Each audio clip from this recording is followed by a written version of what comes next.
enjoy this presentation. And Benjamin, we'll turn it over to you. Thank you. Benjamin, before you start, can I go ahead and give a little bit of bios, if you don't mind? Yeah, absolutely. All right, thank you so much, Jim. Appreciate that. So we've got two presenters today from FEMA. Benjamin, who is the project lead for the Resilience Analysis and Planning Tool, which they're going to speak on today, the RAT.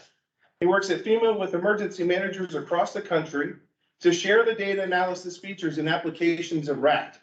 Prior to joining FEMA in August 2019, Benjamin spent over 6 years working with the International Community Development for the Peace Corps. And then our second presenter we have is Scott. Scott is the section chief with FEMA in the National Integration Technology Assistance Branch.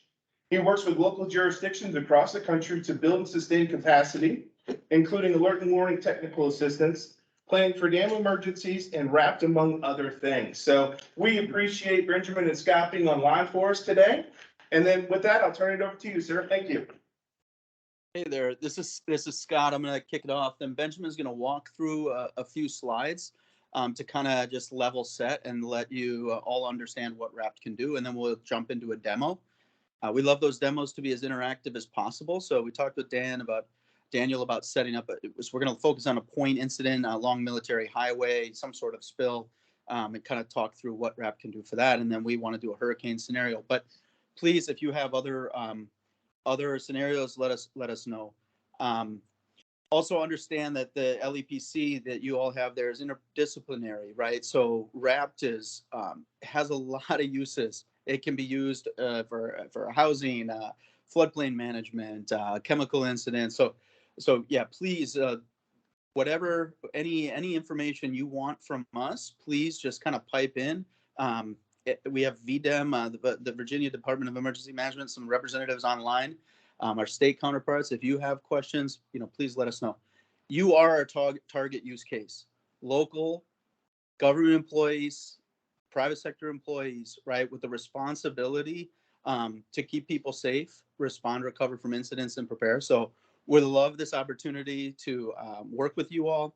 With that, I'll turn it over to Benjamin. We'll walk through some slides, and please stop us if you want us to expound on something. Thanks all. Awesome. Thank you, Scott. Can everybody hear me all right?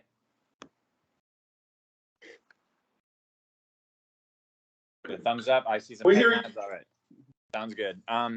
Yeah, and as Scott mentioned, feel free to ask questions, raise your hand, chime in, do whatever you need to get our attention. So I'm going to start us off with some slides just to give us some background information, and then we'll get into the demo.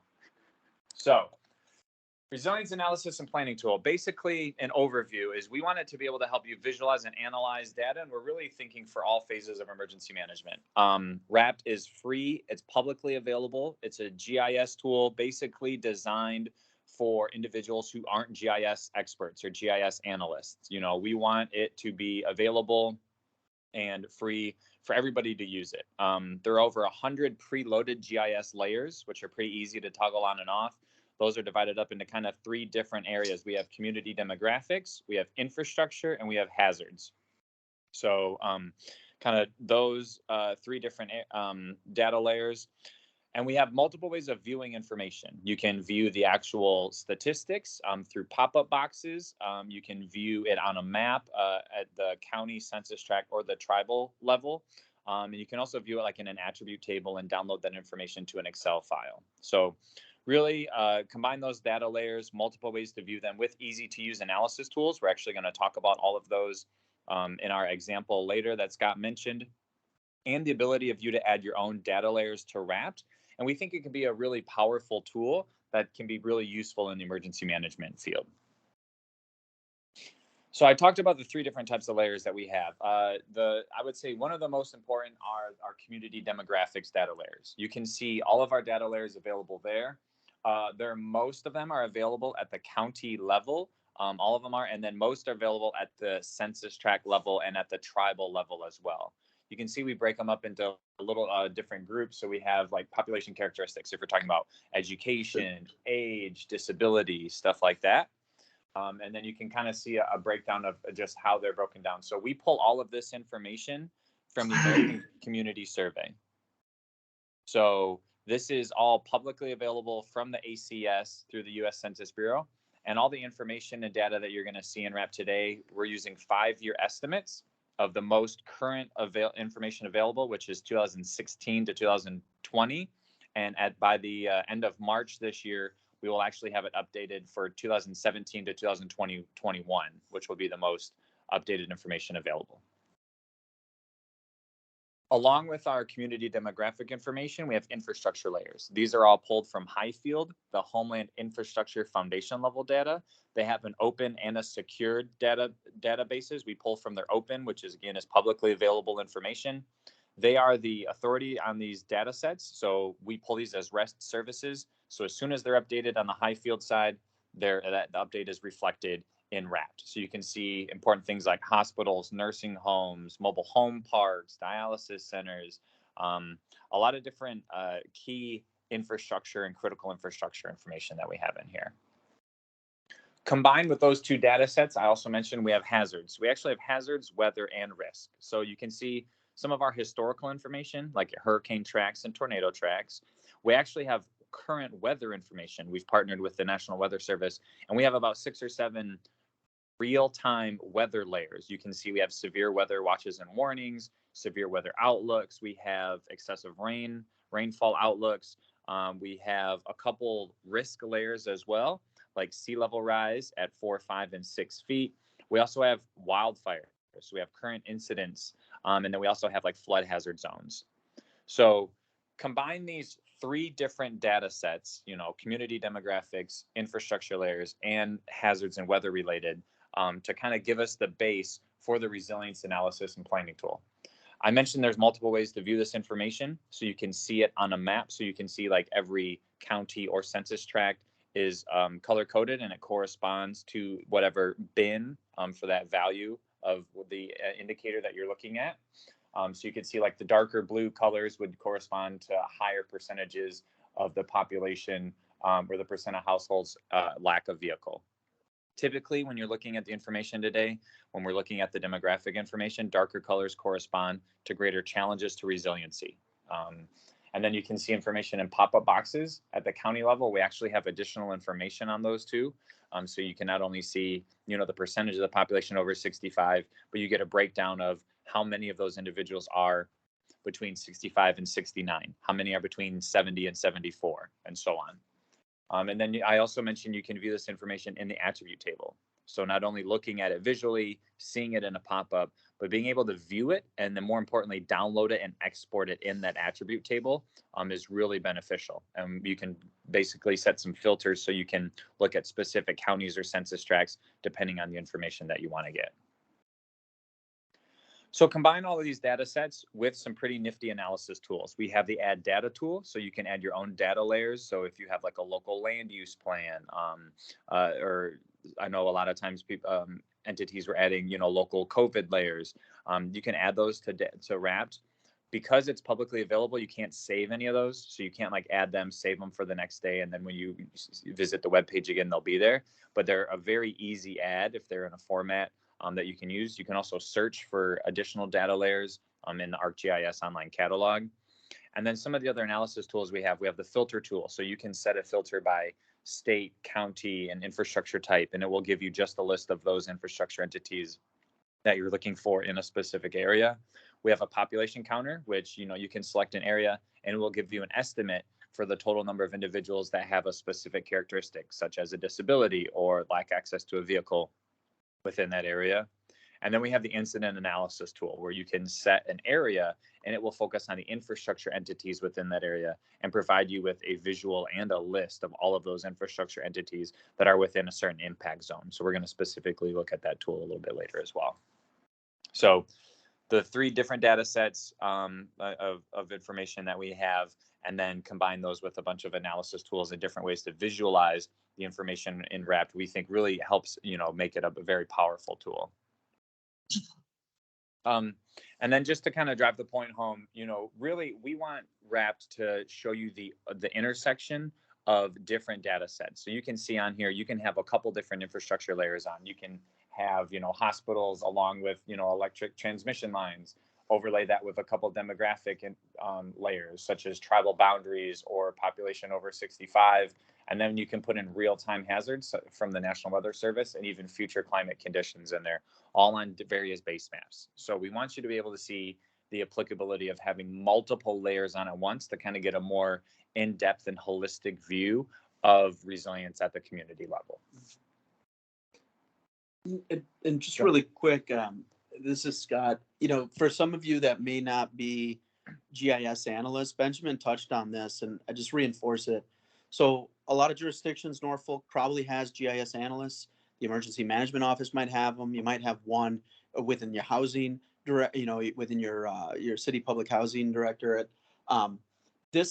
RAPT is providing a basic level of GIS for anybody. I'm not a GIS analyst. I use RAPT all the time.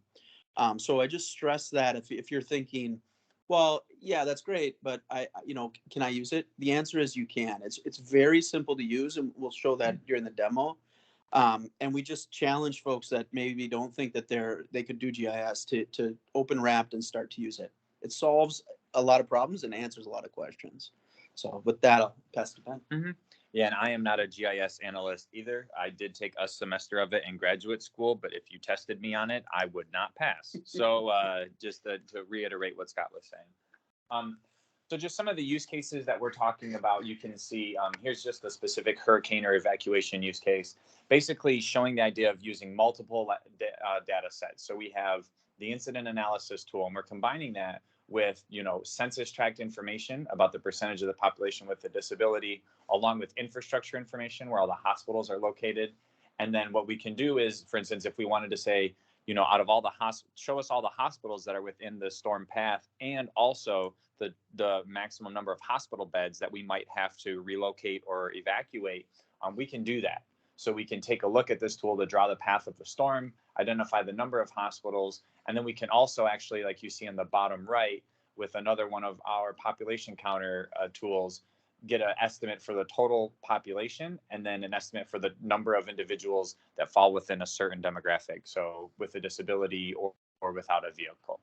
So that really helps us, kind of understand the impact of these storms on specific populations. Here, I just threw this example in just, kind of a real world example. This is the potential storm surge from Hurricane Ian. So we can take a look at where that storm surge is. We use our population counter really quickly to determine, there are over 430,000 individuals over 65 in that area, about 200,000 with a disability and almost 66,000 without a vehicle. So just something we can take a look at really quickly, within 2 minutes, we can kind of get these rough estimates. And then as you drill down deeper to the county level or even the census tract level, you can get more refined numbers for those. So I'm going to jump into the demo right now. I did want to pause just to see if there are any initial questions on kind of like the data or the tool itself before we kind of go into the actual demo. So any questions that you might have? Hey, Benjamin, I think Cheryl put a question in the chat. I believe she asked, where is the data coming from? Excellent question, and I'll let Benjamin get the demo ready as he zooms into Norfolk. So the demographic data, most of it is coming from the United States Census Bureau American Community Survey. That is the latest data, and we bin it in a way that you can actually it highlights. So that data is available to everyone, but our bidding methodologies allow it to pop out on a map. So if you're a GIS analyst, you already know this stuff. But for folks like me, it would be impossible for me to bin that data. So we do it for you. The infrastructure data is coming from the Homeland Infrastructure Foundation level data, the open data set. And so that is managed by DHS, but a lot of that data comes from state and local governments and other sources that keep it maintained. So you may see some fire stations in Norfolk when we pop that layer on that may or may not be there. Some might be new. It does get updated frequently, but you might see some outliers. And then the weather and hazard data comes from a whole host of authoritative sources. So the real-time weather comes from the National Weather Service. The seismic hazard comes from USGS. The NOAA data on sea level rise comes from NOAA. So yeah, hazard information is comes from a variety of sources. And Benjamin's going to show you or data sources. Yep, and just wanted to show those, and I actually just dropped a link in the chat, which you should get. That will take you to the page that you can see right here. This is our Wrapped Resource Center. So if just very basic, welcome to Wrapped. This should look familiar. Kind of talks about how Wrapped can be used, talk about the updates that we did in 2022, and we have a variety of tabs. So I just encourage everybody to really take a look at this. We have our indicator analysis. We talk about data sources. That's a great question. Click on data sources. It'll tell you where all the data comes from. And we have a link to download all of the data. And we have a link to update data. For instance, if you see something like an infrastructure, you can contact them up so Highfield can update it because it's their data set. And then here we have a list of all of the data sources that we mentioned earlier, all of our community demographic information. Here's all of our infrastructure, where that comes from, and all of our hazard, weather, and risk information. So really important for us to make sure that people understand where the data comes from, because, good data in, good data out. We want to make sure that people are confident in what they're seeing on the tools. So any other questions before we go? The website to Wrapped is, and I'll put that in the chat as well. But it's simple to search on Google, FEMA, FEMA, and RAPT, and you'll get to Google. And I'll put the actual web address in there. Yep. So if there aren't any other questions, I'm going to get into the demo, and we're going to start pretty basic. So, we talked about, we have this information at the county, census tract, and tribal layer. So we're just going to start at the county level, and it's pretty basic. Let's say, we go to our tab, we go to Wrapped, and let's say we zoom in on our area, and we wanted to say, all right, let's talk about the population age 65 and older. We can see the title for that. We toggle it on, and then you'll see all the counties kind of correspond to the value that they have. So for instance, all of these yellow counties have between 0 and 15% of the population age 65 and older. So if I click on Norfolk, we can see it's about a little over 11%. You can see how that compares with the national average. And at the county level, like I mentioned, we do have some additional information. So in this group 65 plus, we hover over these and we say, there's about 3,400 that are over 85. And then you can go down about 2,800, 2,900 that are between 80 and 84, and so on. Obviously, with your biggest population going to be right here between 65 and 69, almost 10,000 people. So again, this is at the county level. One of the things you'll get, we'll see it visually on the map when we click on some of these indicators, and you'll have a pop-up with the specific indicator we're looking at. And then we also have information, if we toggle over, all of our indicators that are available at the county level, we can get their values for our indicator. So for instance, 11.19, we saw that, about 13.9% with a disability, and so on. And you can scroll down and see all of this information here in the pop-up. You can also get this information, like I said, visually on the map, here in the pop-up. And if we hit this little bar down here, we actually have it in a attribute table as well. So now we can see right here all of the different counties that we can see on the map right here. And if we scroll down, we'll see Norfolk, and we'll be able to take a look at those and be like, all right, here's Norfolk, and we see our values, the same values, just in a attribute table. And anytime you see this attribute table or see data like this, you can just click options, export, and you can export it to a CSV, a comma separated value file, which will export to Excel. So I don't spend a lot of time at the county level. It's pretty easy to toggle these on and off. With disability, for instance, we can see Norfolk is a little bit higher. So if we click on this, we have our tab with all of the information at the county level, which we've seen before. And then specifically for this indicator with the disability, it looks about 13.91%. And then actually at the county level, you can see the type of disability that individuals have. Again, all of this information is coming from the American Community Survey through the U.S. Census Bureau. So we've looked a little bit at the county level. I want to look at the census tract level really quickly. So I'm going to zoom in specifically just to Norfolk County. Here we go. And now at the census tract level, you'll see we have the same indicators, but for instance, age 65 and older, we can see we have them divided into 7 bins because there's a lot. You can see a little bit more granularity. And if we toggle this on, we have the same concept, but at the census tract level. So now if I click on one of these census tracts, I have the county boundary still on. I'm going to toggle that off. So if we click on one of our census tract, just for this census tract, I can see exactly where it is, what the population is, And there's about 27% of the population that's over 65, just in that census tract. Can you show them transparency? Yeah. And so one of the things we can do is, let's say, okay, we see this for any of our indicators. What we want to do is, let's say we want to be able to see the base map underneath it. I want to be able to look at that. And so I can adjust my transparency just so then you can kind of see kind of where that is. So I'd like to keep it about 50%, maybe, right around there. Because that way we can still see the darker blue areas over here. We can click on them, but then we can kind of see the roads underneath them as well. And we can kind of get a little bit of a bearing on where we are in the area. So again, at the census tract level, again, pretty easy to toggle on and off. You can toggle multiple layers on at once. So for instance, if we wanted to look at disability, adjust the transparency just a little bit so I can see underneath it. And then let's say I also wanted to add households without a vehicle and without a smartphone. You're not going to see the map change, but if we click on one of these census tracts, the number of tabs that we have available corresponds to the number of layers we have up. So here we have percent with a disability. We have that toggled on. It's 23%. Percentage of the households without a smartphone. We have that toggled on. It's like almost 29%. Then we go to percent of households without a vehicle. It's almost 30%, right? Around 29%. And you can see how all of these correspond to the national average. So any layers we have toggled on will appear in our pop-ups.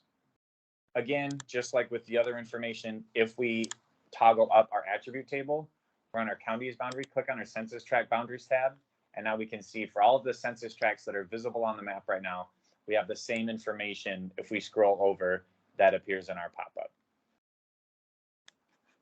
So we can download any of this information that we would want. So now one of the things I like to show, just because I feel like a lot of people, especially nowadays, given our kind of remote environment, households without a smartphone, and then we also have,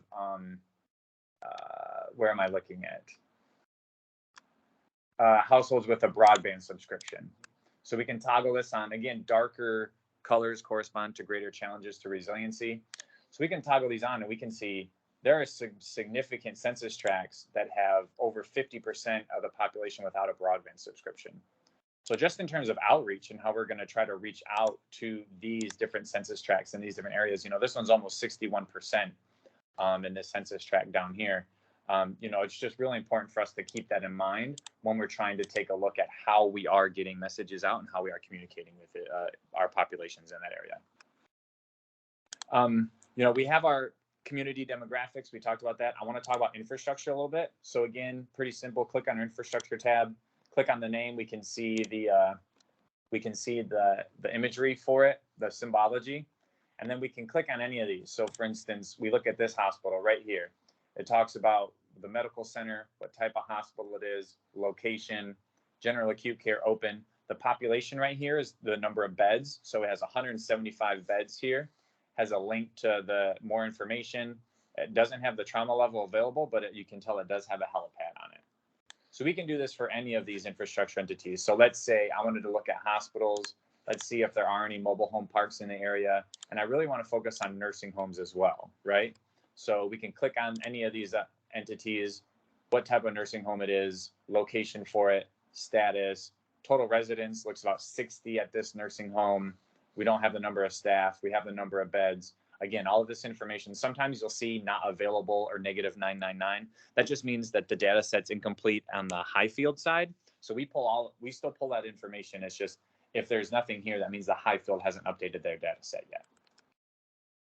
So we can take a look at all of these different infrastructure entities, and we focus on buildings a lot, but also we have things like transmission lines, right? So if we have something and it's going to interrupt, this highway right here, this is going to impact our transmission lines, and so we can kind of overlay that as well. We also have wastewater treatment plants, so we can toggle those on to see if there are any in the area. So for instance, if we see one, we can see where it is, EPA region, the type of plant it is, and a whole bunch of information that we pull from Highfield. So again, being able to toggle multiple layers on at once is something that we really like to highlight. So just we can see how we can do that for our infrastructure entities as well, just in Norfolk, if we wanted to take a look at that. Another thing I want to show, we talked about infrastructure. I wanted to talk about some of our hazards really quickly. So we can take a look at our hazard layers. So the first one, honestly, anytime you're by the water, I think there are a couple we like to look at, the flood hazard zones. So we can, if we toggle this on, we can see our flood hazard zones. Again, this is pulling from FEMA's flood hazard, the FEMA office at FEMA.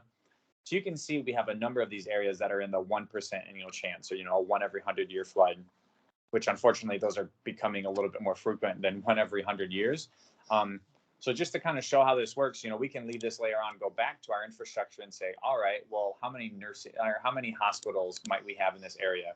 We can see we have one out here just outside Norfolk. We have one right here on the edge. We have a couple right here, looks like in this little maybe downtown area or whatnot, right in the flood zone. We can also take a look at, if we want to look at public schools, if we were to have one of these floods, how many public schools are within these areas? We can see one right here. We can see one right here. A couple that would be very close out here in the outer areas. So, this is the way you can kind of use one layer as kind of like as the base and then kind of overlay that with other information if we wanted. We'd also take a look at demographic information. It would be the same process, but I want to talk a little bit more about some of the other hazards we have. We have historical hurricane and tornado tracks.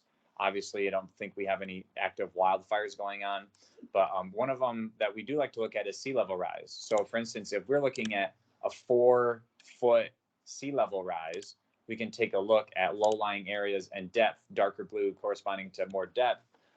We can kind of see what that looks like around here. We can see some of the areas that looks, and then we could also, again, go back to our infrastructure, toggle on any infrastructure for a 4-foot sea level rise. What does that look like and what infrastructure would be impacted? We can take a look at 6-foot sea level rise as well. Because of, kind of the restrictions and the limitations of how much data we can actually fit in the tool at once, we just have 4, 5, and 6 foot right now. But some of the other current weather that we have, severe weather watches and warnings, do we have any in this area? Luckily, it doesn't look like we have any in the Norfolk area right now for current watches and warnings. But this is something that, if we zoom out a little bit and we turned on, current watches and warnings, we'd be able to see some, up here kind of by the DC area, south over here, severe weather outlook. We can see there's really no severe weather outlook. We can take a look at tropical cyclones, excessive rainfall outlooks. We don't really have too much. And we have a real-time weather radar as well. So if we zoom out a little bit, we can kind of see some severe weather coming in over here. And so really, this is really good for localized weather if there is something happening. The current watches and warnings are really helpful. But just wanted to show everybody kind of like some of the real-time weather that we have. So those are all the data sets. Now I want to go into some of the analysis tools that were mentioned. And I think we have a specific example that we wanted to look at. So Scott, do you want to describe that example or see while I can get it set up? Yeah. Let's, if you all don't mind, let's start with the hurricane example. And so what Benjamin can do is let's turn on historic hurricane tracks, and that'll kind of give us a sense of when the last time you all have dealt with a hurricane. So we can see one coming through right here. So I just turn these tracks on and I can see this one right here. If I click on it, it gives me Hurricane Michael. It says when it was, and it says this area, right? So let's just use Hurricane Michael as an example, right? And I assume that came in from the south. Like, could do a direct. I mean, so we wanted to set this up, and then we can talk a little bit about another demo we wanted to do as a point incident spill. Mm-hmm. But set it up coming out, off the coast, sort of like Florence does. Okay. Florence did for North Carolina. Gotcha. Because if you all don't mind piping up for a second, I'm sure this is a risk that you're concerned about. Is that accurate? That's accurate. All right. And it might have been a while since you've had a direct strike. So let's take a look at that. And so let's take a look at this. We're going to do the incident analysis tool, right? So this is something, that we're looking at. So what we can do is we can do a single point, a line, or a polygon. So let's just do a polygon, and we're going to have like a 5-mile buffer zone. So let's say we have a storm coming in here, and it's coming off the coast, and we think it's going to hit this area. Again, I'm being very, just for an example, right? Here's the storm coming in. Here's our buffer zone. This is basically our impact zone, which covers all of Norfolk County. Now, when we zoom in, what we can do is we can say, okay, within this area, how many hospitals do we have?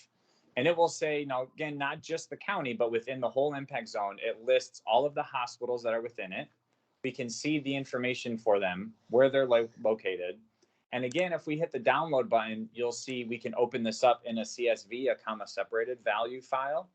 And it will open up, it actually opened up over here. I'm going to pull it to the screen.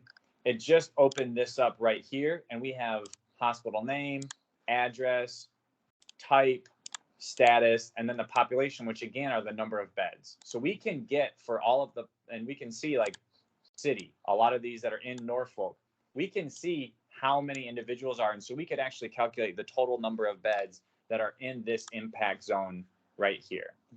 Again, go ahead. And Scott. just really quick, if there's another layer that you can toggle on, real time cyclones.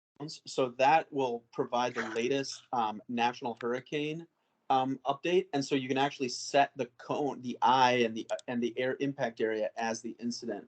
And so, you know, as those forecasts are shifting, you know, you can see where the largest damage is going to be based on the latest forecast. This is a way to do it without this is a way to kind of do it when there's no active cyclones. And you can also do that. You know how we have current watches and warnings? Let's say we just have like a tornado warning just in this little area right here of Norfolk County. We can actually take that area, set it as this incident, so it will only pick up the infrastructure within that small area for our current watch or warning. So it's the same premise. The tool works the same, but you can narrow it down and be as specific about the geography you want to look at as you want.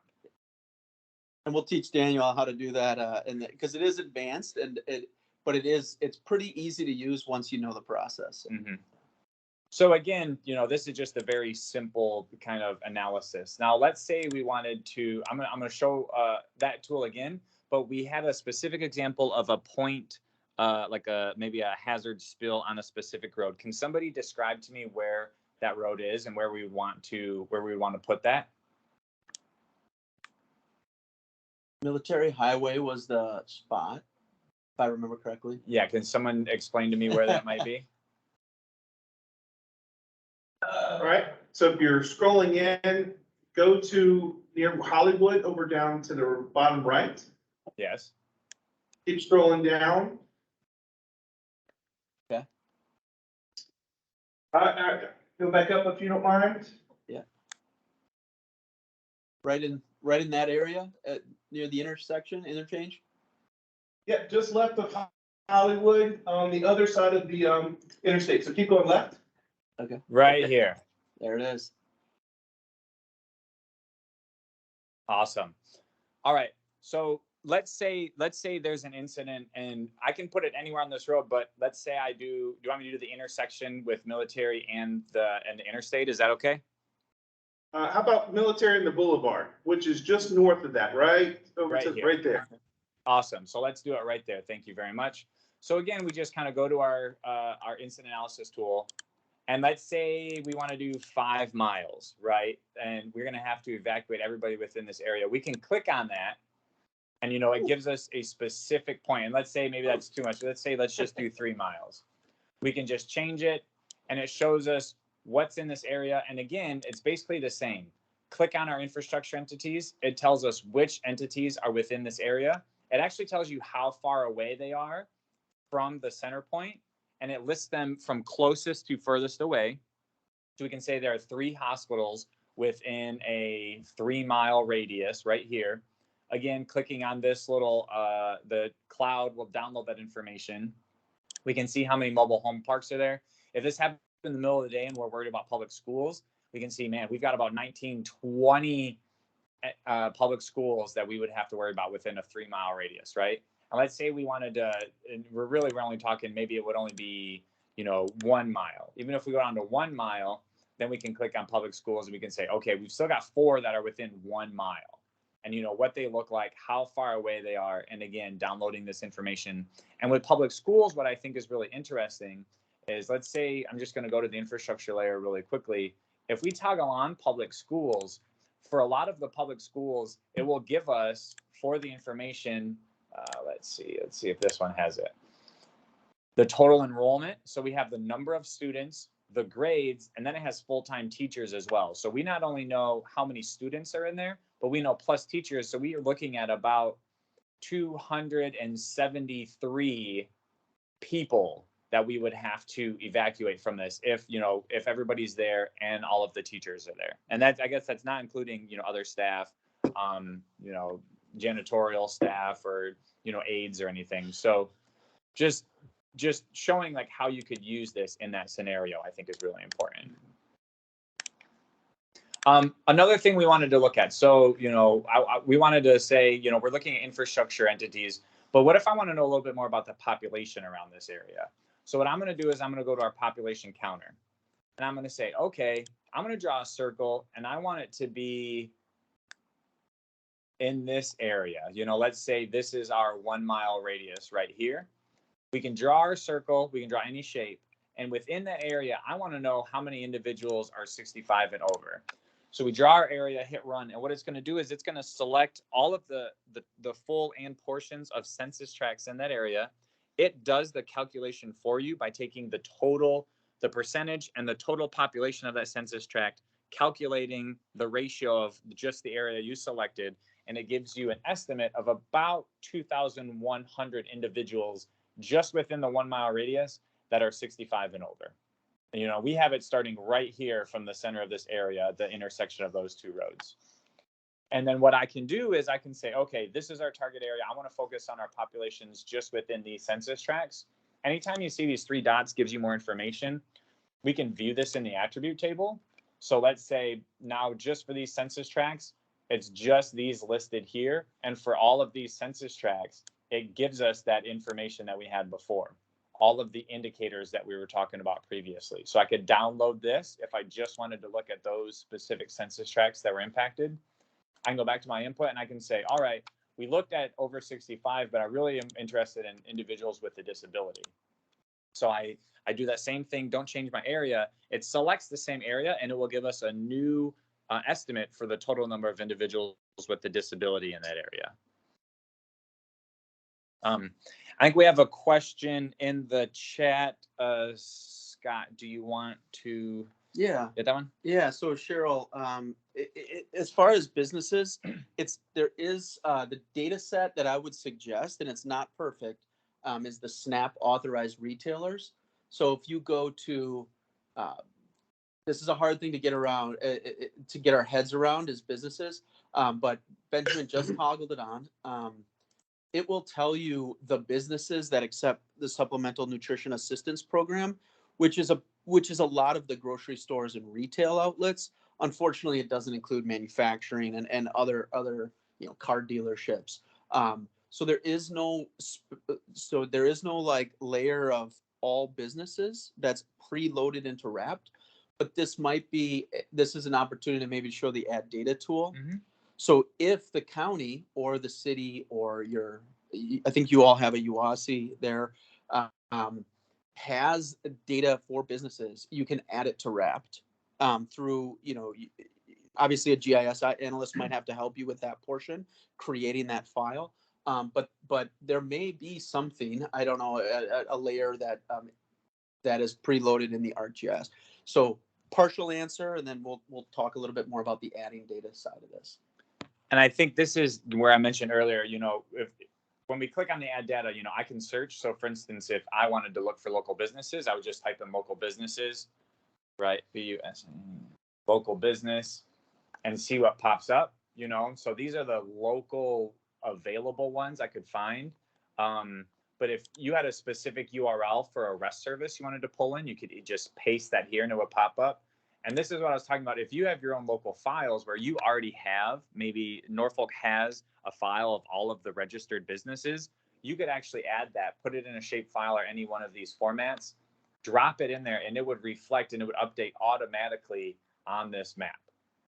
And then once you do that, you can use those businesses, you can use our incident analysis tool, or you can use that to kind of select the businesses in a certain area. Let's add some data. What is a quick data layer that we can add that you don't have to log in for? So there is, if you have an Esri account, and again, this gets to be a person who is a GIS analyst, you can reach a whole another level of data, like live traffic, for example, but that needs a login. But Benjamin's going to show you how to add. So something we work a lot with, we've been working a lot with the nuclear radiological emergency preparedness programs. So the nuclear power plants can be added in, and then obviously you can do your 10 and 50-mile EPZ. So that's a really cool thing. Yeah. So if I just looked at nuclear power plants just to see, I don't know, if we wanted to see, where the closest one is, I'm going to turn off our snap layers. You can see they're all very easy to kind of toggle on and off.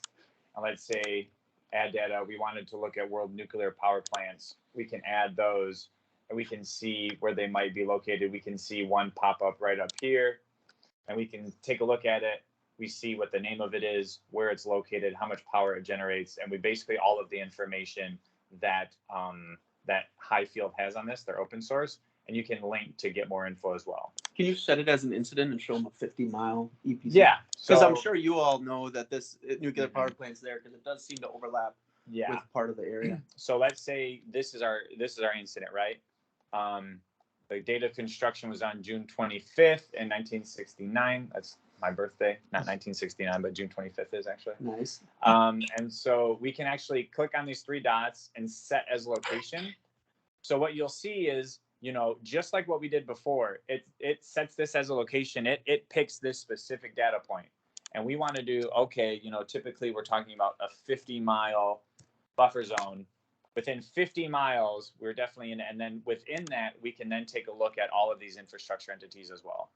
So you don't have to set the center or the incident if you, like yourself and pick it. We picked a specific point, and we can do this with any of our infrastructure entities and use that to be set as the data point, and then it will show us all of these different infrastructure entities within here. And then again, we can just download all of this information if we needed to. Mm-hmm. So, and this is a great, I think, another time to stop and talk about the relationship between the resilience analysis and planning tool and your GIS analysts. Some of you might have them, right? So GIS analysts are usually very busy. They're always in high demand. That is something, I mean, we work with GIS analysts to develop RAPT. And so the way they tell us, the way they see RAPT fitting in is, people need access to GIS. It's too powerful a tool to not be available to everybody, right? So that's where RAPT is. RAPT is for me. It's for some of you sitting at the table. It is not really for a GIS professional, but there's a lot of interplay between your GIS analysts and RAPT users, right, in the Norfolk area. So they can help produce layers that you might be interested in. And they can make them publicly available if it's public information, and they know how to do that. Or they can make them, put them on a server and for you to access and add to RAPT. So some of this is a relationship between you and a GIS analyst. You're helping them because you're not asking questions that can be answered in RAPT, so that they can focus on the more complex stuff. So that's kind of the relationship we see. Obviously, there is a lot here. Benjamin and I have been using RAPT for years, and so it seems easy to us. We are going to release a video. It's a step-by-step instructional video. Benjamin is the voice of it, so you'll recognize his voice, that walks through all of this, right? So when you have questions later, you can go back to that video, and we'll share it when it's produced, and remind yourself, hey, I want to use RAPT for this specific function. I just need to remember how to do it. So if you're a little overwhelmed, I can imagine, but we'll definitely be here to support long after this. And just to kind of go into that, this is just another one of the analysis tools we have. So again, we have a filter tool, right? So let's say I just wanted the public schools in Norfolk. If we look at the filter tool, we have them. If we toggle this off, we can see a lot of different schools or whatnot. But then if we want to say, pick a state and a county, and we can leave our enrollment blank, and then we can pick any level that we would want, we would be able to do that and see, putting these filters on what that looks like. We can do the same thing with mobile home parks or hospitals, right? So if we wanted to take a look, I show these advanced tools because I do think they can be really helpful. we're taking a look at hospitals and we say, okay, hospitals, we can set our state again to Virginia. And we want to say county is Norfolk City. Yeah. And we say, what type of hospital are we looking for? Let's say, any type of hospital. But we want a certain number of beds. We can do that. Instead of all of these that are out here that you see, we'll zoom out a little bit so you can see that there's a whole bunch. Once we toggle this on, it only shows the ones that fit within the parameters of our filter. And then once we have them in here, we can actually take this and download this information, right? So we can take a look at these hospitals. If we go back to our hospitals layer list, we can view this in the attribute table. And now, it only shows the hospitals that are within Norfolk, right? It doesn't show all of them that were originally on the screen because it's only looking at the ones through our filter. We can options, export, and now we have a list of only the hospitals that are within Norfolk that we can actually then take a look and calculate the total number of beds, for instance, if we wanted to.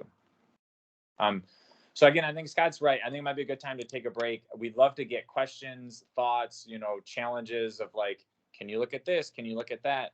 So I'm gonna stop sharing real quick, and Daniel, I'll turn it over to you to see if there are any questions that people have or anything else you might want us to take a look at. Any questions? Go ahead, Sharon. Go ahead, Chris, that's okay. So you can relay this because I know I'm not next to the speaker, but I'm a little bit confused about the use of language of the city and we say Norfolk County for the data in there. Is that all city data? Correct. Okay. Yeah, I think the confusion is on how you're saying Norfolk, because you're not saying it, if you're not swearing at the end, you're not saying it right. Well, you can tell I'm from the Midwest. We avoid words like that. But no, so whether it's, in my experience, whether you select Norfolk County or Norfolk City, it's the same. Okay. It's the same. It's the same data that's in there. Okay, Right, thank you. That's right. my question. I mean, can we say that about the RRAP too? Yes, and I will say, one of the things that that's a great question because it gets to, where we're pulling the data from. What we do is we pull it directly from the American Community Survey and the U.S. Census Bureau. So however they have it divided and however they have it distinguished in their data sets, that's how it's going to reflect in the Wrapped. Mm-hmm. So, they are the authoritative data set for these, community demographic layers. So we are using their data sets, just like they updated their census tract layers and their the census tract boundaries, the geography. We updated ours in 2022 to reflect their geographies. So they kind of set the tone in terms of the indicators, and we follow what their lead is. So whatever they're using, we are consistent with that. And thank you. Yeah, and we're focused on Norfolk. I'll do my best to get it right. But I assume this is a broader, right? You all thinking maybe cross-jurisdictional lines. So Hampton Roads is probably included in this group. Is that accurate? Well, this is specific to Norfolk, but I did have a question pertaining to that. Okay, go ahead. So from an operational picture standpoint, whether we wanted to, so if Daniel and the EOC team put a picture together based on what we want to track during an impending storm or a tornado that went through or whatever it is, are we able to relay that same picture to our partners who are in this room or neighboring localities so they can see the same exact thing that we're seeing? Is that more of an issue of just sharing our desktop through some other platform? Or have you seen it used in an operational way like that? Yeah, I think that's a great question. And it kind of gets back to what we mentioned earlier, because it's publicly available, because you don't need a login, you can't like save layers and like send like the map you're looking at to someone else. What you would have to do is kind of let them know the layers you have toggled on so they could toggle on the same layers. But really a lot of it is what we're doing today is just sharing your screen. Mm-hmm. And so then they can actually visually see your map in real time. I think, pros and cons, it's a trade-off. We want it to be publicly available, which means you can't save layers and like send somebody just these 4 layers toggled on with this incident analysis tool that we've already run. Like you can't send it like preloaded like that. But Hopefully in the future, if, we're able to do that, that's definitely something we are always looking to try to do. But right now, I think it would be mostly screen sharing and letting them know what layers you have toggled on, unless Scott has something else to add. Yeah, what I would suggest, Daniel, is, we do have EOCs smaller generally than Norfolk, but that use it as their common operating picture. And how I can imagine them using it is put it into a Teams or an Adobe Connect, and anyone who needs to see that view could then log in and see it, and it could be updated as they're working on it. So yeah, definitely for those jurisdictions that don't have a GIS analyst or a lot of capacity, it works really well for that. So we use the Homeland Security Information Network, and you're exactly right. One of the pods, if you will probably be the screen that we want to share with everyone so they can see exactly the same. So no, I was just trying to figure out, thinking through how we can share the information that we're seeing. Yeah. It's a great question. So during the NAC meeting, I heard a comparison between the social vulnerability index to this. With really the preference or the suggestion that we use this, not we specifically, but that the RAP be used over the SBI, and it might be because of the additional layers that are involved. Can you speak to that? Yeah, absolutely. That's a really good question. So, the SBI, I think, is very popular and a lot of people are using it. What I think RAPT provides, and I'm just going to zoom out to the county level really quickly, and then we'll go into the census tract level, is we also have a FEMA developed community risk index, right? So before you get to all of our indicators, we have this right here, the CRI, Community Risk Index. Resilience, yeah. Sorry, Community Resilience Index. And what it does is it takes our 22 indicators and comes up, it's basically a measure of the standard deviation. So if it's above or below the national average. So at a county level, we can take a look at Norfolk and see the population. We can see how it compares to other counties in the United States. So it's negative 0.16 standard deviations away from the mean, which honestly isn't, that's not that far off from the mean, right? And at the county level, if we scroll down, we see out of the 22 indicators we have in RAPT, what are the top 3 drivers of this value? And we can see that it's percentage of owner-occupied housing units, percentage of households with a single parent, and percentage of households without a vehicle. So those are the 3 main drivers contributing to the overall value, the CRI value that Norfolk County has. Now, what we also do is you can then take that and look at those specific, you can look at each individual value for those indicators. See, this is what SVI doesn't give you. They give you an overall number for their index, and they have sub-indices, 4 of them, but they don't give you the values for what those sub-indices are composed of. They don't tell you the value for the indicators that go into those sub-indices. The CRI and through RAPT, you can get that information for each specific indicator that contributes to the CRI value as a whole at the county level. And we have it available at the census tract level. So now let's zoom in a little bit and say, okay, we know what county we want to focus on.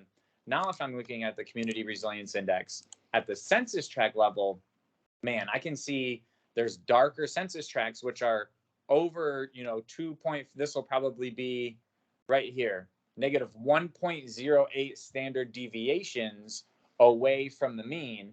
And we can see that's obviously a little bit more significant. So within this county, you can focus on specific census tracts. And then within this, let's say you wanted to focus on all the census tracts that are over half a standard deviation below the mean, you can then in the CRI, again, what the SBI doesn't give you is if we toggle on our census tract boundaries, it gives you the value of all of the indicators we have available at the census tract level for this specific census tract. So you can maybe see what's driving that.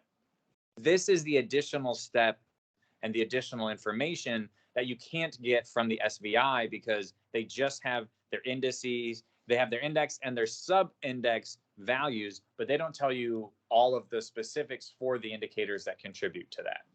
And I'm going to put NAPSIG, I forget the acronym, but they have an overview of the different social indices. So I'll put that in. You can see how FEMA CRI is developed compared to SVI and others. And I'll share the secret with you all because now we're friends.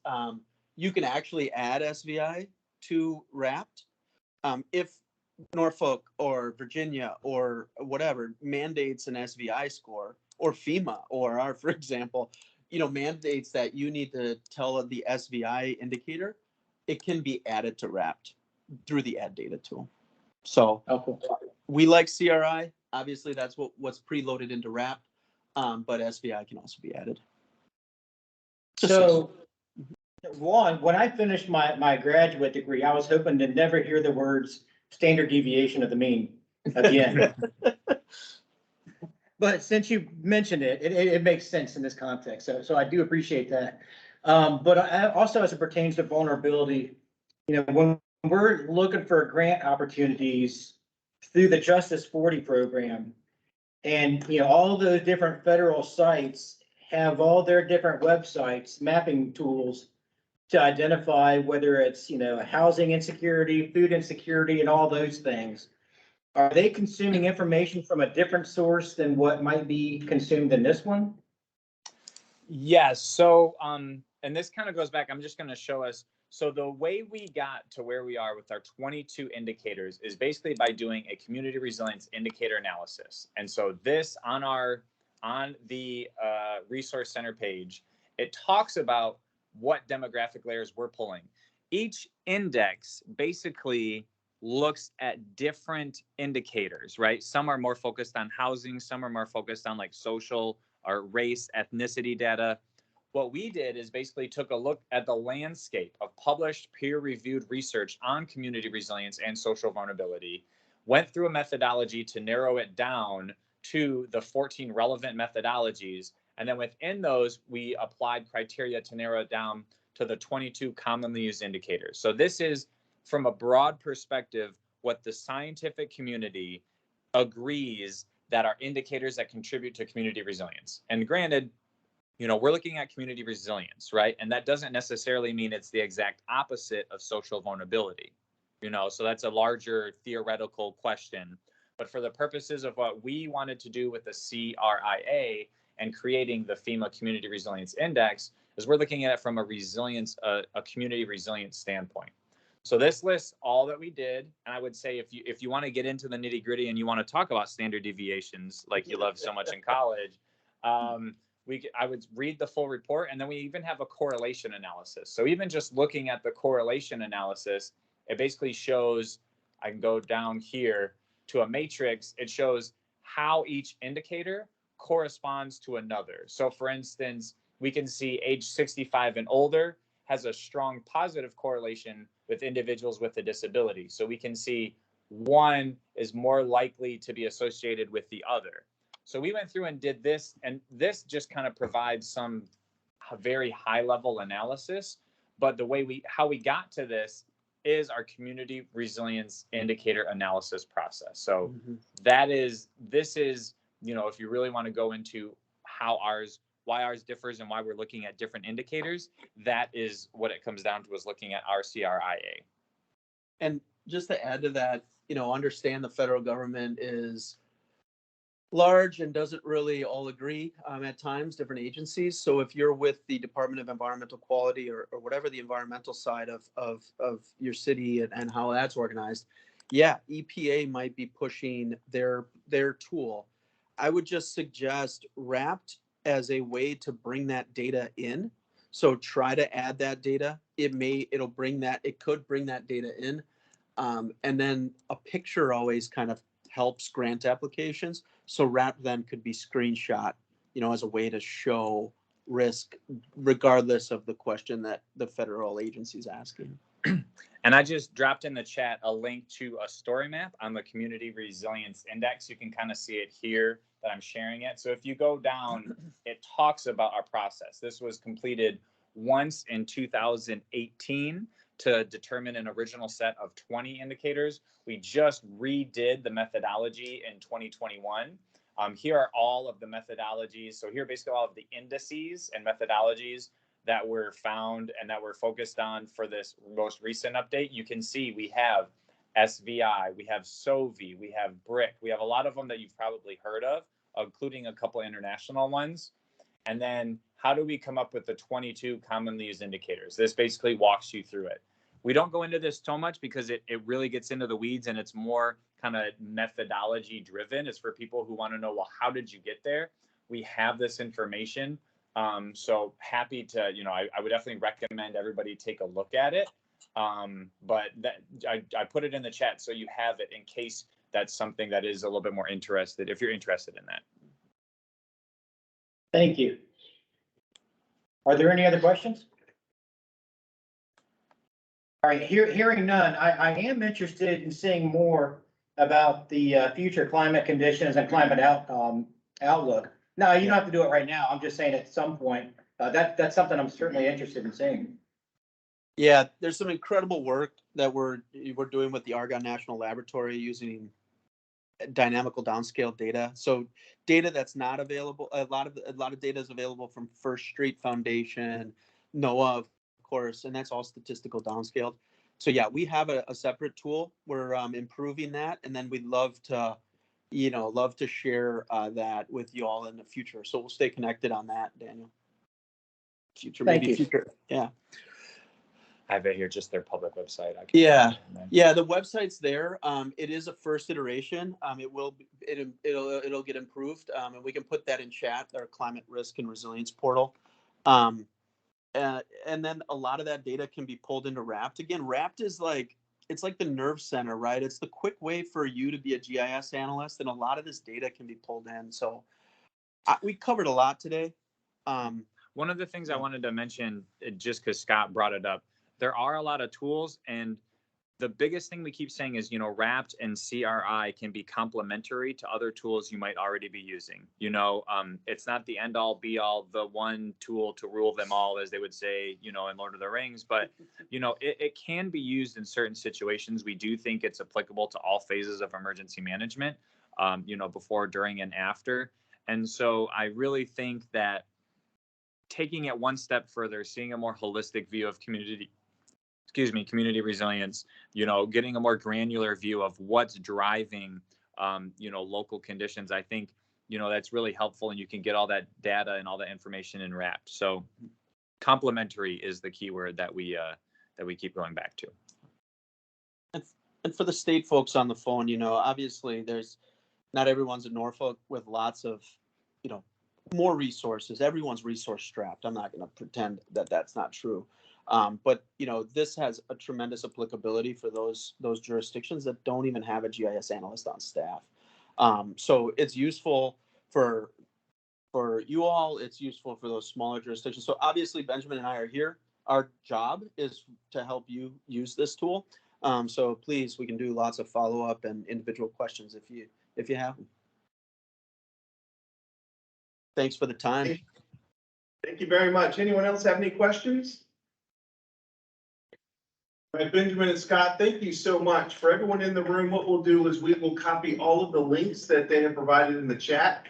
We'll put them in the meeting minutes and notes when we send it out. And then we'll also have a link to the video as well. We post all of the videos on our YouTube channel, so you can go back and review it later when you're going through the tool. But Scott and Benjamin, thank you so much. If you could do me two things, we'll go ahead and clap for you. Thank you. Thank you so much. The first one is, would you mind sending that presentation over to me if you could, if it's allowable? And two, would you mind sending me a mailing address for both of you? We'd like to send you a token of appreciation for coming on today and providing us your presentation. But with that, I will say thank you very much for an excellent presentation, and we will reach out to you for future presentations as well. So thank you very much. Appreciate it, everyone. Daniel will follow up with email. Thanks for your time today, everybody. Thank you. Bye. Y'all can take care. Thank you. Bye-bye. Signing off. All right. Thank you very much. Well, we'd like to move into the second portion of this meeting today. So we appreciate everybody being here. Didn't get to introduce myself at the beginning. Everybody knows me, but Daniel Hudson, one of the two deputy EM coordinators with the Department of Emergency Preparedness and Response. And thank you for being here. The second portion, we're going to turn it over to Jim, who's going to discuss the LEPC charter for us moving forward. What's it look like for our group moving forward to the next season and next year? And then we'll finish up with a roundtable discussion with Jim. So I'll turn it over to Jim. Thank you, Andy. So we've not really had a charter as to how this group is supposed to operate. Scott? You want the light there? Yeah. Yeah, please, if you don't mind. I'll put that in the charter too, that lights must be And I'm trying to save money. So for those who are unaware, the genesis of a local emergency planning committee goes back to the hazards related to the chemical industry. So it was an attempt, I mean, it's a successful attempt because it's required.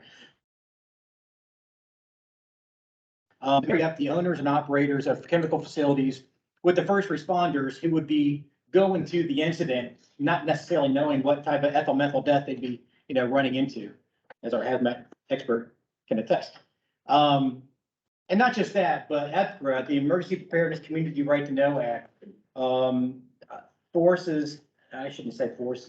mandates us to be transparent in the information that we have, so folks can understand what evacuation routes they have during those types of incidents.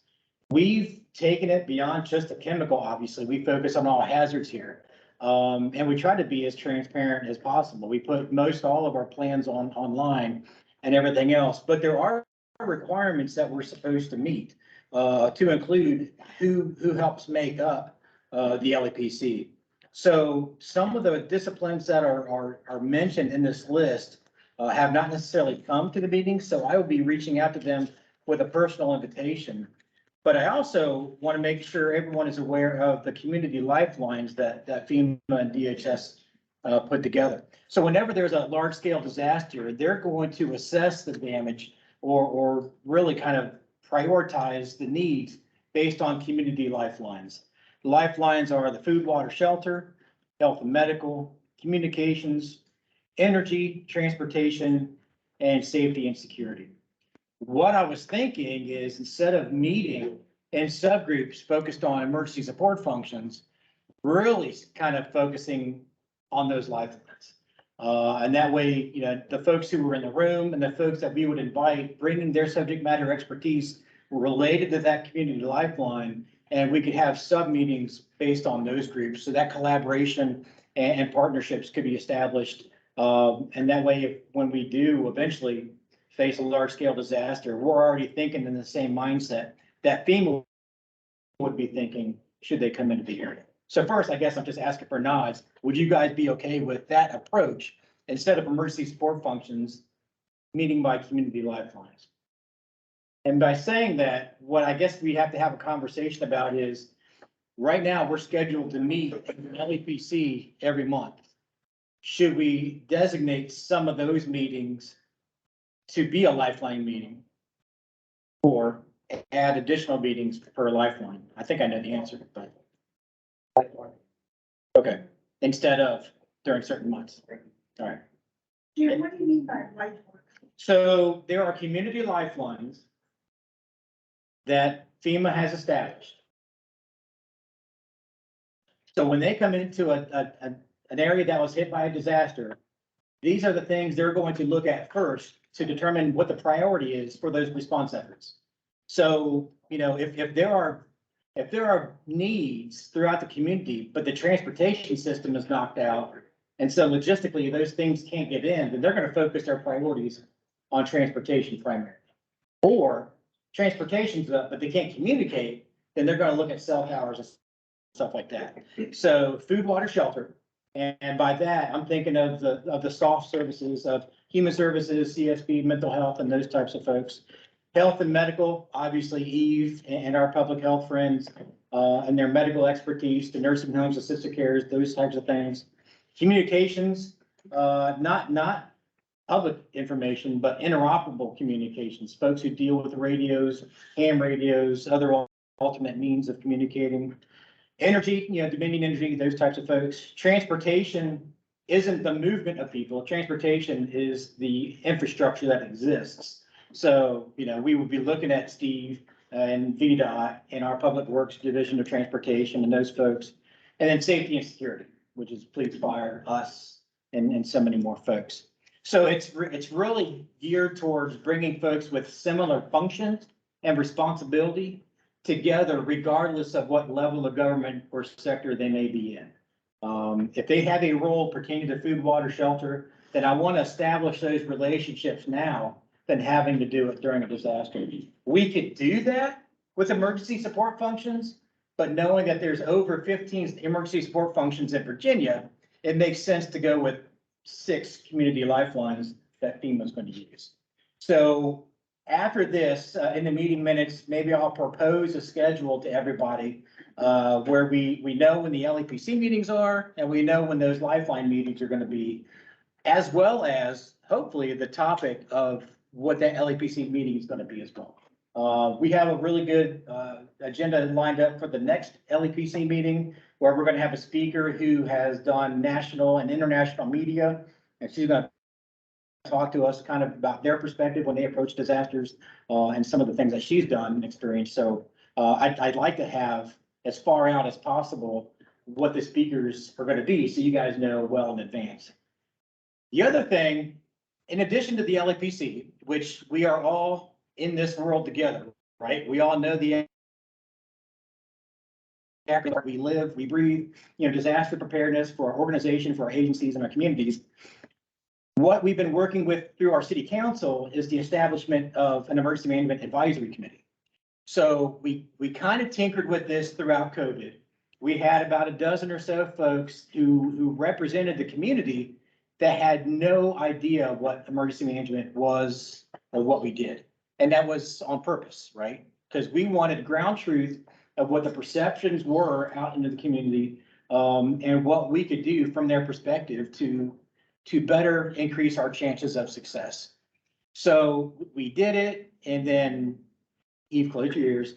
COVID kind of fell off the radar a little bit, and so did the participation on the strategic committee that we had. So by working through council and making it a formal commission, we're hopeful that we will get folks who will be committed to it for however long a term might be. And it's going to be, again, nobody with emergency management experience. And I also ask that nobody who represents, any type of emergency management vendors or anyone who, where there might be a conflict of interest. We wanted to populations that exist throughout the community, but not necessarily exist in our three-person shot of emergency management. So we're looking to have someone who represents access and functional needs, perhaps one elected official, someone who makes up the faith community, higher education, homelessness, LGBT plus, military, the NAACP, environmental and climate justice program, Norfolk Public Schools, private sector, seniors, the Virginia Coalition of Latino Organizations, someone representing youth, and then having 2 at-large seats. Now, going through and being as specific as I was, I suspect that those 2 at-large seats might be focused on getting more, individuals representing other cultures. And it's been brought to my attention that, being specific in some of the cultures that we're trying to accommodate and bring into the fold is dangerous, because there's going to be more cultures that we're not including. So just trying to figure out how we can do this and not make it too large of a group where it just becomes unmanageable. But the whole focus is bringing in different cultures, different perspectives, folks in different stages of life, so we can have more realistic plans, and that we try to accommodate the needs of those who have the greatest needs that we just don't otherwise know about. I mean, I have my experiences, I have my worldviews. I work with a couple white guys, and so we may not necessarily know what we don't know, and we want Scott, maybe not 50%, but I mean, the point is, there's more needs out there than we might know about. And by bringing folks into the fold, getting them engaged, we're getting more buy-in, we're getting more realistic information on which to base our plans, our training and our exercises. So I'm not asking any of you guys to serve on it. I would just ask that you support it as best possible. And perhaps someday they'll be invited to LEPC meetings to see how the professionals plan through these things as well. With that, Daniel. Back to you, do roundtable or whatever's next. Sounds great. Any questions about the LEPC or the advisory committee? Awesome, thank you. I appreciate it. Thank you so much. So this is a portion of the meeting where we like to have interaction with our members here of how things are going within your organizations. Do you have anything that's up and coming that you would like us to know about or the group to know about to attend or to help promote? Just anything that you would like to pass along would be an opportunity for us to be able to discuss it. So we appreciate your participation in that, and we'll start over across the room, ma'am, if you don't mind. Go around the room that way. Well, I guess I'll first introduce myself. My name is Becky Lappinghouse. I'm the safety manager at HRSD. And so I am Jennifer C., the former safety manager, has attended for many years, and she retired back last February, and then I stepped in March. So unfortunately, I don't really have anything to say. It's my first time being here. I think I came many years ago, but I'm just trying to kind of get connections, and so I feel like these are great opportunities to get that, and then I'm just trying to figure out what I'm supposed to be doing. So I've been in with the safety division for 20 years, but, you know, she handled, of course, all the manager stuff, and I was more of the compliance, inspecting our wastewater treatment plants and pump stations and handling all the safety aspects of that, and so now stepping into the manager role, I'm just kind of learning, so I apologize for not really having anything to bring to the table, but just listening to you all and having the connections is fantastic. Thanks for being here. Thank you so much. And we'll have an opportunity after the meeting's over for everyone to get together and kind of discuss, pass out business cards, because you always want to pass out business cards in Blue Sky Days. So excellent opportunity for you. So welcome. Well, just say, so HRSD and Jennifer would bring refreshments to all the meetings. I'm just All saying. right, February, I got it. Thank you. Yes, sir. I'm Sean Bilby with Norfolk Public Library, and looking at today's demonstration that made me think immediately that I have to tell you all about two tools that we have at the library on our website, which work nearly identically to this, but they cover more graphic information on the consumer level or information about businesses. So you can map the exact thing and tell exactly where the businesses are involved, who the owners are, telephone numbers, things like that. And one of them is called Gale Demographics Now. You get to it from our research page. And the other is called Reference Solutions by Data Axle. They overlap in many ways. Gale is a newer product. You can download more at a time, whereas the Data Axle one is very popular with the public. When it doesn't work, we hear about it. But you're limited to downloading, I think, 100 records at a time. If you want to make a list, for example, of all the businesses within a 1 mile radius or a square or any shape, you can download 100 at a time and generate a mailing list or something like that. So just keep that in mind that we have some of that information that's available. It's a little bit different and not probably as powerful, but you just need to do something quick or something, probably be available. Is that on the library website Yes. proper or the Sergeant Memorial? It's on the library website. It's, Okay. Thank you. and if you have a library card number, that's how you can get to it. Just you punch in that 13-digit number. So it's a good reason to get a library card. I'm gonna say that. Yeah. And you can save your searches too. So if you're really doing something great and you want to come back to it, you know, the next day or a year later with your email address, that can link to that data search that you did. Sean, is that Gale, Gale? Yes. Okay. And how often is that updated? I mean, where do you get the source first? Okay, well, it's a complicated, so it's from the census, of course. Data Axle's reference information comes from making phone calls. This is actually backed up their information by a bank of people calling and saying, who's the CEO of your company? What are your annual sales? How many employees are there? And they're searching various ways and they're aggregating information. So it's constantly being updated. And the census, of course, is every 10 years with the additional survey information getting plugged in, and the business information is being updated daily based on the data coming in. And the only reason I ask is I search military service mall, party mall, and I'm gonna, who's left in there? Yeah, that's probably not quite up to date as of today. I'm with the Red Cross, and I want to inquire, is your emergency office, were you contacted by the animal shelter when it had its emergency on Christmas? Boiler broke in there. pipes broke and all of that. Because during an emergency, that they would be required to help with the pets that are coming. And when that emergency shelter is set up. So do you have anything to say about that? No, I was not contacted. Scott, I don't think you were either. No, I so think I first heard about it. we have the animal care center, and they fall under Norfolk, and, we weren't contacted about anything, but I think you're referring to the pipes busting. Yes. And that was with the SPCA, which is, doesn't fall under the city government, but it is, in our city, not too far down from us. And we weren't, the EOC wasn't contacted with that, so that's, probably something we can reach out to them as one of the businesses around the area. But yeah, we weren't contacted with that, and so, that's something to look into for that.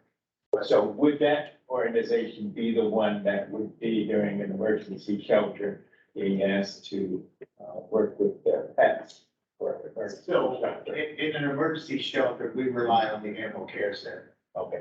To take in anything like that. The SPCA is more of a private agency. I see. So, they don't necessarily have to contact us for any kind of support, but the animal care center would contact us for any needs or anything like that if they've got too many pets or if they needed to evacuate the building and shelter. Thank you, Mike. Sure. Harrison? So Harrison President with VDM and with Region 5, which is your region here, and I'm a guest of that city wrap program.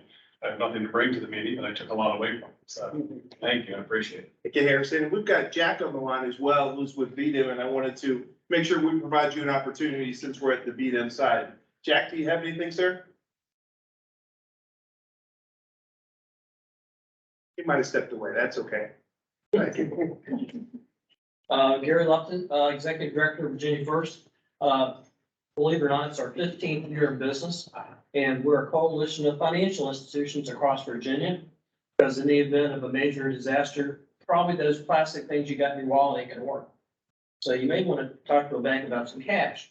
So we have, again, over 50 banks across Virginia that will band together to help each other in case of emergency. So these are always good meetings to come to and learn what's going on in the back room. And as Jim knows, and most of his staff knows, I wear multiple hats.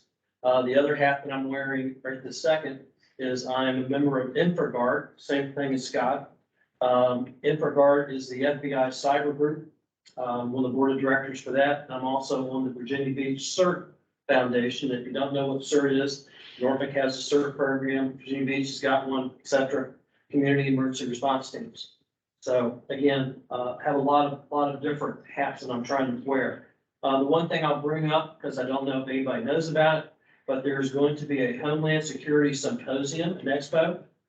Anybody know about it?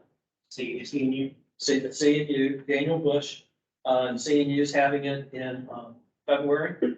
It's $75. And if anybody who goes to conferences knows $75, that's usually your bar bill. Not your registration fee. And it's all day. It starts at 7:30 in the morning for registration and it goes until 7:30 that night at CNU. And the predominant speakers is the FBI. We'll be here to talk about what goes on behind the scenes of that. And again, a whole list of things. So if anybody has an interest in that, please holler out. I've got a send you if you need one. So, What day, February? the date in February is February 16th. Yeah, February 16th. They get there at 7:30 in the morning. I told my wife, I'm probably gonna go stay in a hotel over there, because there's no way I'm gonna fight, you know what? I'm trying to get there by 7:30. But, again, they've always done a good job. Nathan, is a professor, and he puts on a fantastic venue. But the fact that the FBI, and I'll plug this one real quick, the FBI director is gonna be here, Christopher Wright. And you don't get a chance to go meet with the FBI director for $75, you know what I'm saying? So, good venue, and a good meeting. Thank you for today. Appreciate that. Yes, sir. Hey, John Cruz, Parks and Recs, our city of Norfolk. Not much, we're just getting our, you'll see city crew trees out, trimming up some trees, we're just getting prepared for the winter coming up and our frost, after our last storm. And something new that, more for the emergency man is we actually are adding, tree cutting apparatuses to all the Ranger vehicles, with our new certifications. So we'll be responding to more of those calls to get the streets open in the city of Norfolk faster. So it's something we're adding on as spending for all that. So a lot of people don't know all tree recovery services. That's not covered by Dominion or the, Verizon or any other sources. Is handled in-house by Park and Recreation for the city of Norfolk. So falls under us. We're getting ready. We got you. Thank you. Appreciate you, sir.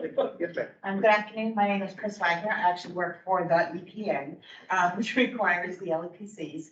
And I work in hazardous materials response along with VDEM and DEQ and also in the planning sector. And LEPCs are very important to EPA because that's an opportunity to share information regarding hazardous materials. And also to find out other resources which may support in the event of a hazardous materials resource or incident, I'm sorry. And we also do cleanup sometimes when those are required. So as you move forward with your charter, I ask that you keep that, our core mission at heart there, because as you know, hazardous materials are an ESF under FEMA, under emergency support function number 10. And I know that may not be in these, in the lifelines, but it's still very important to the LEPC. So I would ask that you keep that in mind.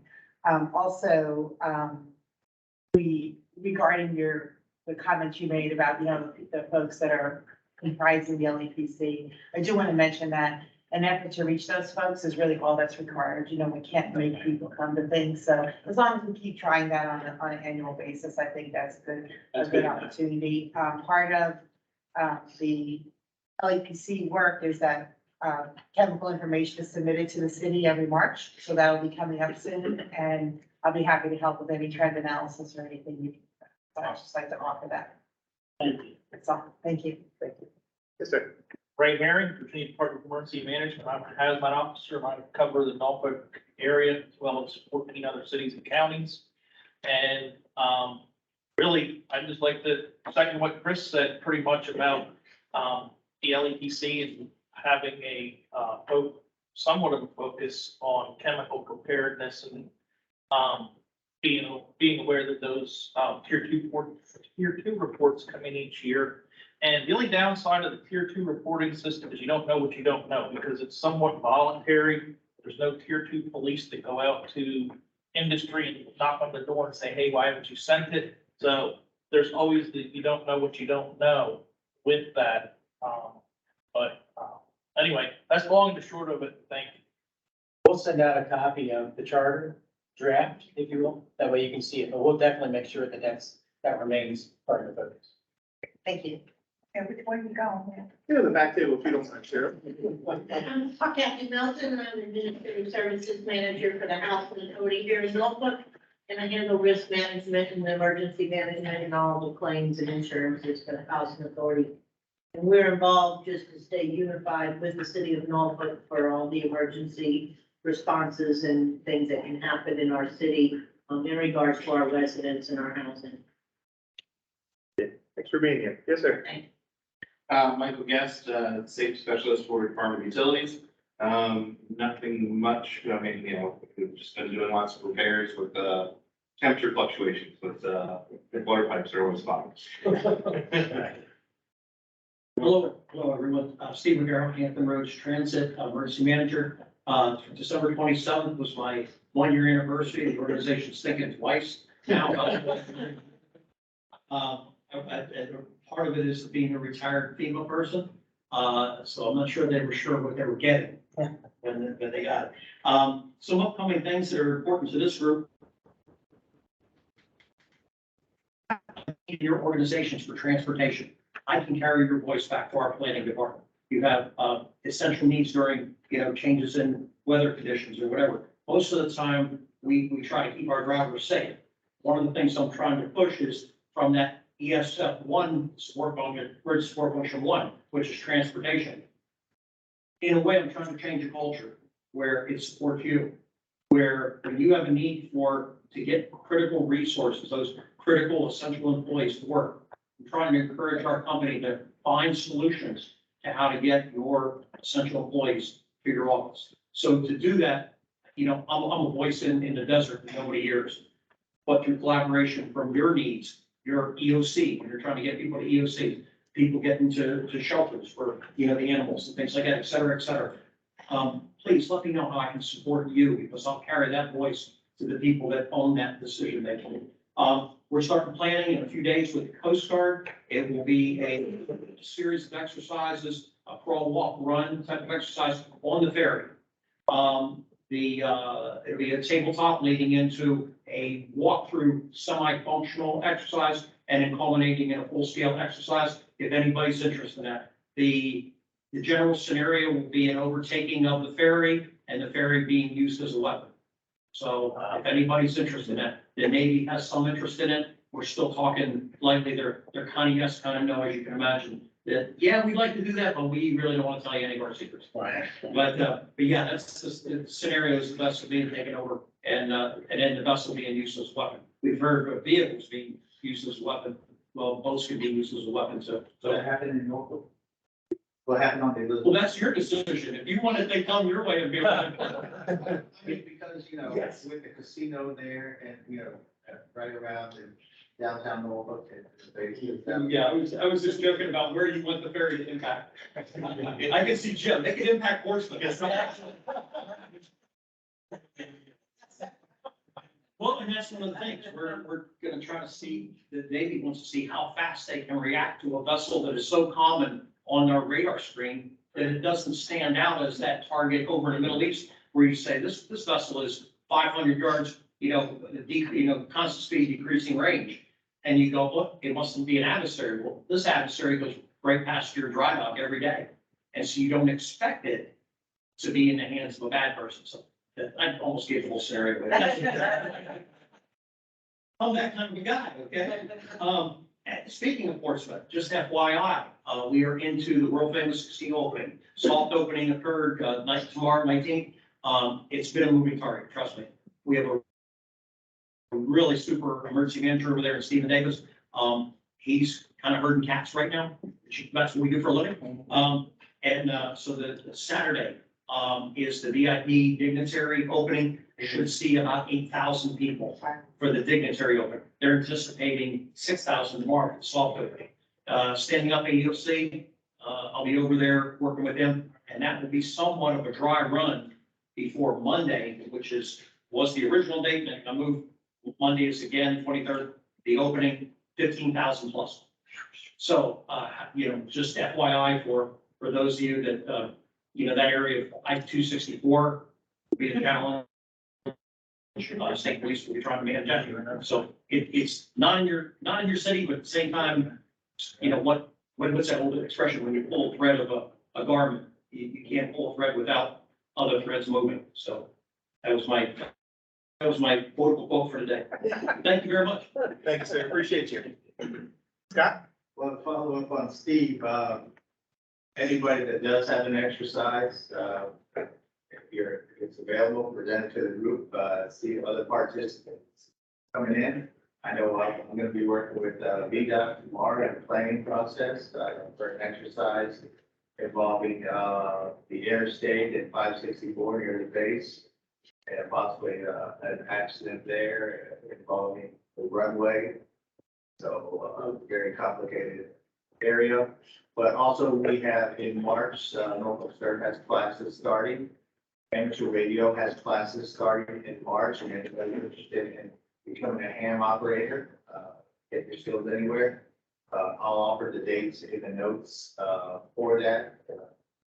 So a lot of opportunities for training. Thanks, sir. Appreciate you. Eve? Hi, I'm Eve Zentrich, and I am the public health emergency planner for the Norfolk Health Department. The only thing I have is now that military circle is going to be pushed to the ground, we will be eventually looking for a new mass dispensing site to put into our plan. There's a casino. any hurry, but, sooner or later, it could be a field, I don't care. It could be deals. Yeah. Put some crates out there so nobody sinks in the mud. Congratulations, the military circle, phenomenal job over there with the health department, providing those vaccinations and testing. So great job, much success for y'all. Saved a lot of lives doing that, so. Yeah, I mean, I have to say, the city of Norfolk, we were the longest continuously open mass dispensing site in the whole Commonwealth of Virginia. We served the entire eastern region, and in many ways, you know, people came from all around the state, quite a few other states. We served a lot of people. That's awesome.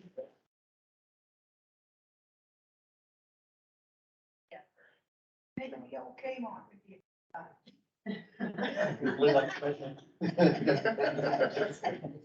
Go ahead, Cheryl. Hi, I'm Cheryl Simpson. I used to be over operations, but now I'm the Director of Employment Services Program. The other kind of center is the Center for Independent Living that works with people with disabilities of all ages, all types of disability, and also with the access and functional need community. Basically, we are back to normal operations. We still are meeting in meeting room for offices. Some of that is safety reasons as well, because of the way desks are situated. You never know these days. Today, a number of staff and center participants are up at the General Assembly for what's called Independent Living Day. So the 17 centers around the state all have staff come in to talk to their legislators and educate them on needs of people with disabilities. So that was today. And other than that, we are back with our youth groups happening, our advocacy groups. We're working on training on the Americans with Disabilities Act, things of that nature. We haven't gone back into the realm of the emergency preparedness, but I'm assuming that will be happening again soon. Other than that, I can't think of anything else to share. Thank you. Thank you, sir. Hi, my name is Jeff Hall. I'm with Eggleston Services. We work with people with disabilities. For adults, we have 18 locations in the Hampton Roads area. The big thing we're trying to do this year is to work on improving the security of all our buildings, especially with all these attacks that have been happening these past year. That really brings it home to us is that, you know, when you have people with disabilities and they have in their head, you know, anywhere from wheelchairs to intellectual disabilities and how and where to go. Yes, we conduct a lot of drills, but we're looking at trying to make sure our buildings are secure. And I know I'm offered by y'all to come in. I think we'd love to do that because every one of our buildings are different. And the mine, I want to do mine first, but that's it. I mean, it's been a really rough last year with COVID, the end of COVID. You know, Eggleston, before COVID, we had over 1,400 employees. We're down to about 600 or 700. It's going back, but it's getting all those families used to going back out. I mean, come back into the community. It's a slow process, you know.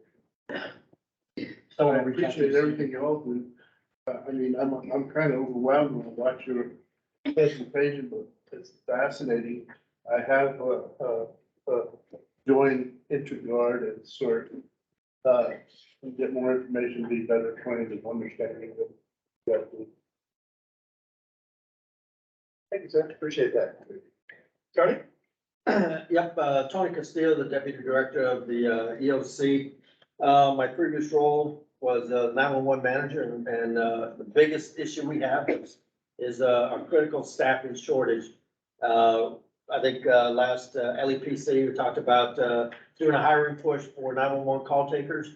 right now we're doing a push for a administrative call taker. 911 call taker obviously takes the 911 calls. This position would be taking the non-emergency or that administrative calls. Pay grade is one grade below, and it starts at 37,600 annual. The big push on this is to answer the calls obviously a lot quicker, and some of our folks that are in there now are taking the calls, getting them sent out for dispatch, but the city of Norfolk, it typically is the third or fourth busiest 911 center in the state. We take a bunch of calls. We got the Navy base, we got the interstates going through here, we have universities, downtown, we just have a lot going on, and people call us all the time. So this is part of an effort to address those calls. And if you know anybody, sons, daughters, mothers, fathers, anybody that is able to take a call, answer it, put it in the CAD system in a brisk manner, has keyboard skills, is the type of person that we're looking at. It's not a rotating shift, but there is a night, 2 night positions and 2 day positions. So if anybody may have somebody that, and I wouldn't say typically, Navy dependents or military dependents do well, but anybody with public safety, public service that has a sense of duty and service usually work out pretty well. And those are the folks that we target. There's a 25 words per minute typing test, and we really lose a lot of people in that. Probably 50% of the applicants can't type that typing speed. So that is, yeah, it's the kids these days, if we had a keyboard that looked similar to this. Yeah, they would do really fast, but yeah, and that's just one of the concerns that of getting folks to do this job. It's a tough job. People call us when they have their worst day. So they're taking those calls back to back. So if you know anybody, it's on the city's website. Just go in there, type in the search jobs, and it's the public safety, type in public safety to see where it comes up for EOC. $5,000 hiring bonus. I can't collect that, but well, if anybody's a city of Norfolk employee, they're eligible for a referral bonus as well. But for folks that are applying, there's a $5,000 hiring bonus.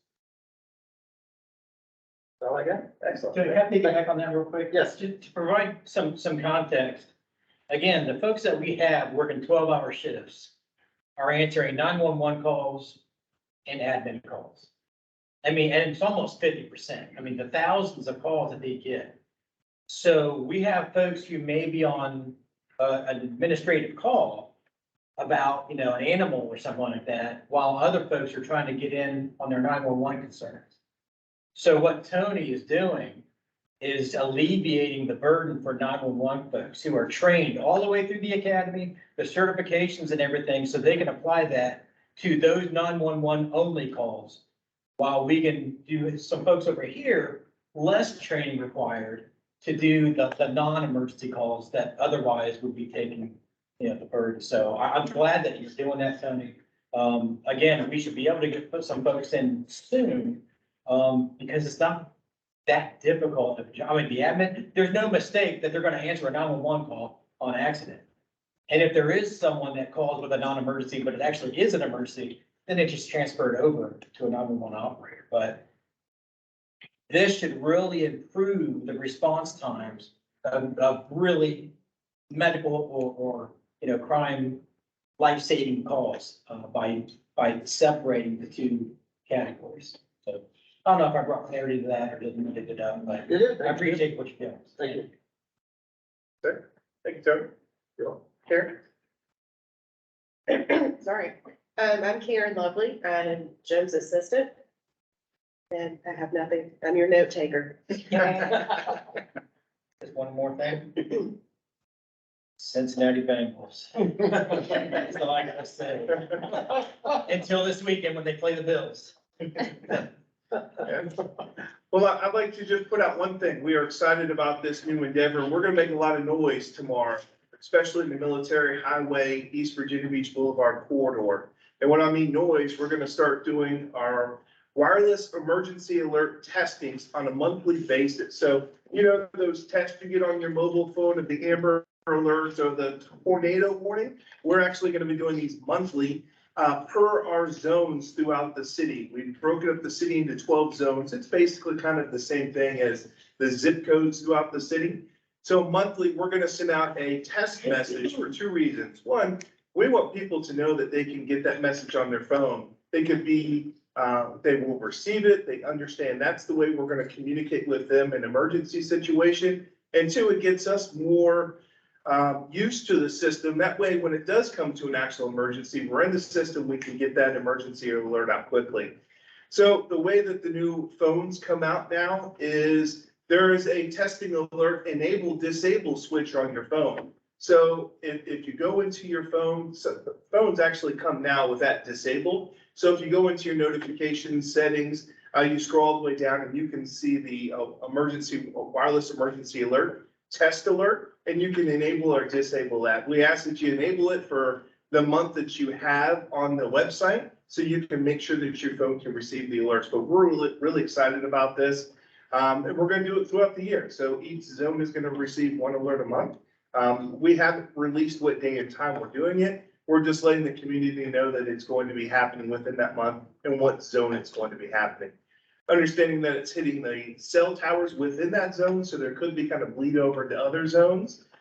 We did this last September with the FCC.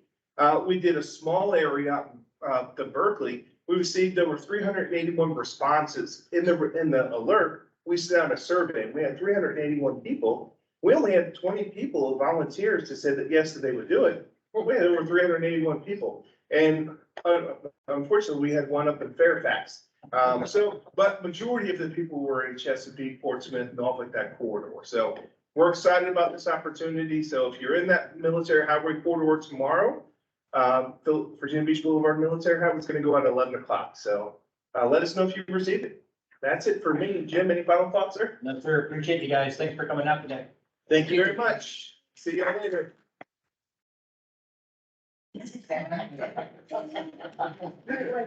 Perfect. I can share. Thank you.